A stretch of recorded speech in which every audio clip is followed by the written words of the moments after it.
So hello everyone, मेरा नाम सौरभ है और आज मैं आप सबके सामने लेके आया हूँ सीए फाइनल लॉ का एक क्वेश्चन है जो कि एमटीपी अगस्त 2018 में पूछा गया था। क्वेश्चन किस पे बेस्ड है? Expeditious disposal bye tribunal and appellate tribunal पे, सेक्शन 422 पे। So without wasting any time let's get started with this question. So petitioner presented application before the tribunal on July 2021। सो यहाँ पे एक पिटिशनर है जिसने एप्लीकेशन दिया था ट्रिब्यूनल के पास जुलाई 2021 में, और उस एप्लीकेशन के बाद यहाँ पे ऑर्डर पास किया जाता है। यहाँ पे ट्रिब्यूनल यहाँ पे एनसीएलटी ऑर्डर पास करती है और उसको मेड अवेलेबल कर देती है पार्टीज़ को सितंबर 2021 में। तो सितंबर 2021 में यहाँ पे ऑर्डर पास हो जाता है। अब जो अग्रीव्ड पार्टी होता है वो क्या करता है, वो फाइल करता है अपील। अपील किसके पास जाएगा? एनसीएलटी के पास चला जाता है। एनसीएलटी के बाद किसके पास अपील जाता है? एनसीएलटी के पास जाता है, अपीलेट ट्रिब्यूनल के पास जाता है। अब वो जाता है, अपील फाइल करता है नवंबर 2021 में। कभी फाइल करता है? नवंबर 2021 में। So the appeal was pending before NCLT for 6 month. NCLT के पास जो अपील है वो पेंडिंग कितने महीने के लिए? 6 महीने के लिए है। तो आपको एग्जामिन करना है in light of the companies act 2013 कि क्या जो एप्लीकेशन, क्या जो फाइलिंग किया था अपील जो फाइल किया था बिफोर एनसीएलटी वो इन ऑर्डर है, मतलब प्रोविजन के हिसाब से है।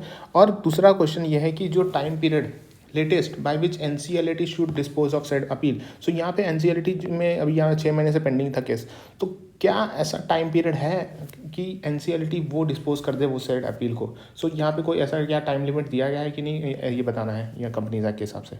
सो अगर हम बात करें filing of appeal before NCLT में, so section 421 of the companies act 2013 बोलता है कि कोई भी पर्सन अगर अग्रीव्ड हो जाता है, कोई भी पर्सन अगर अग्रीव्ड हो जाता है किससे? By the order of tribunal. By the order of tribunal से अगर अग्रीव्ड हो जाता है तो वहाँ पे वो अपील कर सकता है। अपील किसके पास जाएगा करेगा? अपील करेगा अपीलेट ट्रिब्यूनल के पास जाएगा, एनसीएलटी के पास जाएगा within a period of 45 days, within a period of 45 days from the date on which the copy of order of the tribunal is made available to that person. जिस दिन 45 दिन आपको मिलेगा, जिस दिन आपको कॉपी ऑफ ऑर्डर मिल जाएगा, जिस दिन आपके पास कॉपी ऑफ ऑर्डर अवेलेबल हो जाता है ट्रिब्यूनल का। लेकिन हाउएवर जो अपीलेट ट्रिब्यूनल होगा वो एंटरटेन कर सकता है आपका appeal after the expiry of 45 days. आपको 45 डेज के बाद भी आपका अपील जो है वो अपीलेट ट्रिब्यूनल यहाँ पे एक्सेप्ट कर सकता है। कब कर सकता है? But with in the further period not exceeding 45 days. But with in the further, यहाँ पे आपको 45 डेज एक्स्ट्रा मिलता है, but with in further period not exceeding 45 days. अगर यहाँ पे एनसीएलटी सेटिस्फाई हो जाता है कि जो अपलेंट था वो prevented by whom? Prevented by sufficient cause from filing the appeal before that period. With in that period अगर आपने नहीं फाइल किया था अपील 45 डेज में, तो यहाँ पे 45 डेज एक्स्ट्रा मिलेगा अगर यहाँ पे एनसीएलटी को लगता है आपके सफिशिएंट कॉज था अगर यहाँ पे। सो सेक्शन 421 तो यहाँ पे क्लियर है कि 45 डेज में आपको यहाँ पे अपील फाइल कर सकते हो और 45 डेज एक्स्ट्रा मिल सकता है। फिर आगे बढ़ते हैं सेक्शन 422। सेक्शन 422 बोलता है कि एवरी एप्लीकेशन या फिर पिटीशन, जो भी एप्लीकेशन होगा, चाहे वो एनसीएलटी में होगा चाहे वो एनसीएलटी के पास जो भी ये एप्लीकेशन यहाँ पे क्या करते हैं अपील फाइल करते हैं, presented before the tribunal NCLT and every appeal filed before the appellate tribunal, जो NCLT के पास जाता है, shall be dealt with and disposed of by its expeditiously as possible। तो आपको जल्दी खत्म करना है NCLT आपको जल्दी खत्म करना पड़ेगा।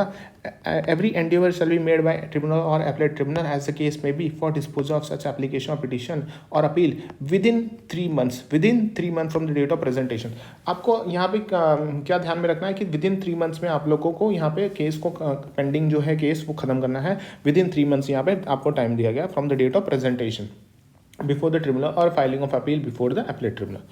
लेकिन वेर एन एप्लीकेशन या फिर पिटीशन, जो अपील अगर डिस्पोज ऑफ नहीं हो जाता है with in a period of 45 days, within a period of 45 days में अगर यहाँ पे जो है एप्लीकेशन यहाँ पे डिस्पोज ऑफ नहीं हो जाता है एज ए केस में, तो अपीलेट ट्रिब्यूनल यहाँ पे क्या करेगा? अपीलेट ट्रिब्यूनल या फिर ट्रिब्यूनल जो भी होंगे वो यहाँ पे क्या करेंगे? रिकॉर्ड करेंगे reason for not disposing of appeal और पिटीशन और अपील एज द केस में भी within the period so specified. Within the 45 days अगर आपने अपील यहाँ पे जो भी था आपका पिटीशन जो भी एप्लीकेशन था उसको डिस्पोज ऑफ नहीं किया एनसीएलटी वालों ने, तो यहाँ पे आपको रीजन रिकॉर्ड करना पड़ेगा, इन राइटिंग में रिकॉर्ड करना पड़ेगा। और उसके बाद यहाँ पे जो प्रेसिडेंट होगा या फिर चेयरमैन होगा, चेयरपर्सन जो होगा, एज द केस में भी after taking into account the reason, आप रीजन चेक करेगा वो प्रेसिडेंट और चेयरपर्सन। और यहाँ पे रीजन अगर चेक कर लिया तो यहाँ पे एक्सटेंड कर सकता है उस पीरियड को, यहाँ पे जो डिस्पोजिंग ऑफ पीरियड को with for not exceeding 90 days, for not exceeding 90 days, for the period such period not exceeding 90 days as he may concern necessary. So conclusion की अगर हम बात करते हैं, based on the provision of section 421, 422 as discuss above, following conclusion यहाँ पे हम draw कर सकते हैं। तो appeal is in order if made with in 45 days. Appeal order में माना जाएगा अगर 45 दिन के अंदर करता है from the date on which copy of order is made available. और दूसरा कंक्लूजन ये है कि appeal should be dispose of by May 2022, मतलब 45 डेज के अंदर यहाँ पे यहाँ पे 30 विद इन 3 मंथ्स यहाँ पे आपका विद इन 3 मंथ्स यहाँ पे क्या होना चाहिए, विद इन 3 मंथ्स यहाँ पे अपील डिस्पोज ऑफ हो जाना चाहिए।